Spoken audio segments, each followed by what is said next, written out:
প্রিয় দর্শক, আসসালামু আলাইকুম। আশা করি সবাই ভালো আছেন। আমিও আল্লাহর রহমতে আপনাদের দোয়ায় অনেক ভালো আছি। আজকে আবারও চলে আসলাম আরও একটি নতুন ভিডিও নিয়ে। আমাদের কিন্তু আরও অনেক সুন্দর সুন্দর মুরগির বাচ্চা ফুটেছে। এই হলুদ মুরগিটা দিয়ে কিন্তু আমি হাঁসের বাচ্চাগুলো ফুটিয়েছিলাম। হাঁসের বাচ্চা অনেক বড় হয়ে গেছে। মুরগি ডিম পেড়ে আবারও বাচ্চা ফুটিয়ে দিয়েছে। আলহামদুলিল্লাহ, বাচ্চাগুলো অনেক সুন্দর, অনেক কিউট হয়েছে। এই হলুদ মুরগিটাকে আমি বসিয়েছিলাম ২১টা ডিম দিয়ে।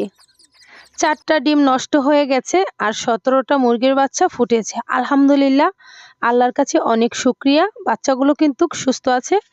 আর বাচ্চাগুলো আজকে ২ দিন হয়ে গেছে। আমি এখন বাসা থেকে নামিয়ে একটা খাঁচায় বন্দি করে রাখবো। এখন কিন্তু প্রচুর পরিমাণে ঠান্ডা আর এই শীতের মধ্যে কিন্তু মুরগি অনেকে লালন পালন করতে চায় না, কারণ মুরগিগুলোও কিন্তু মারা যায়। বিশেষ করে মুরগির বাচ্চা একটাও টিকে না। আলহামদুলিল্লাহ, আমার এখনো কোনো মুরগির বাচ্চা মারা যায়নি। আলহামদুলিল্লাহ, অনেক ভালো আছে। আশা করি সামনেও ভালো থাকবে। আর এই মুরগির বাচ্চাকে কিন্তু প্রচুর পরিমাণে যত্ন নিতে হবে। যত্ন না নিলে কিন্তু এই শীতের মধ্যে একটি বাচ্চাও বাঁচবে না। বাসা থেকে নামিয়ে প্রথমে যে কাজটা করতে হবে, একটা খাঁচার মধ্যে ছালা বিছাইতে হবে। ছালার মধ্যে দিয়ে দিতে হবে ধানের তুষ অথবা কাঠের গুঁড়া, যেকোনো দুটার একটা হলেই হবে। আর দিতে হবে লাইসোবিটের পানি, দিতে হবে ভালো মানের ফিড অথবা পুষ্টি। অবশ্যই ভালো মানের হতে হবে। আমি কিন্তু নারিশ ফিডটাই দিয়েছি। আপনাদের যেটা ভালো মনে হয় সেটাই দিবেন। আর মুরগির বাচ্চাকে যখন পানি দিবেন, হালকা একটু কুসুম গরম করে তারপরে লাইসোবিট গুলিয়ে দিয়ে দিবেন। একদম ঠান্ডা পানি দিবেন না, তাহলে কিন্তু বাচ্চাগুলো ঠান্ডা লেগে যাবে। আর ঠান্ডা লাগলে কিন্তু বাচ্চাগুলো অসুস্থ হয়ে যাবে আর আপনাদেরও অনেক লস হয়ে যাবে। এমন শখের বাচ্চা যদি অসুস্থ হয়ে মারা যায়, কার না কষ্ট লাগে। যেমন আমার একটা মুরগির বাচ্চা যদি নষ্ট হয়, আমার কিন্তু বিরাট কষ্ট হয়। তার জন্য আমি বুঝি মুরগি বা হাঁস মারা গেলে কতটা কষ্ট হয়। মুরগির বাচ্চাগুলো আরও সুস্থ থাকবে যদি রোদের মধ্যে রাখতে পারেন।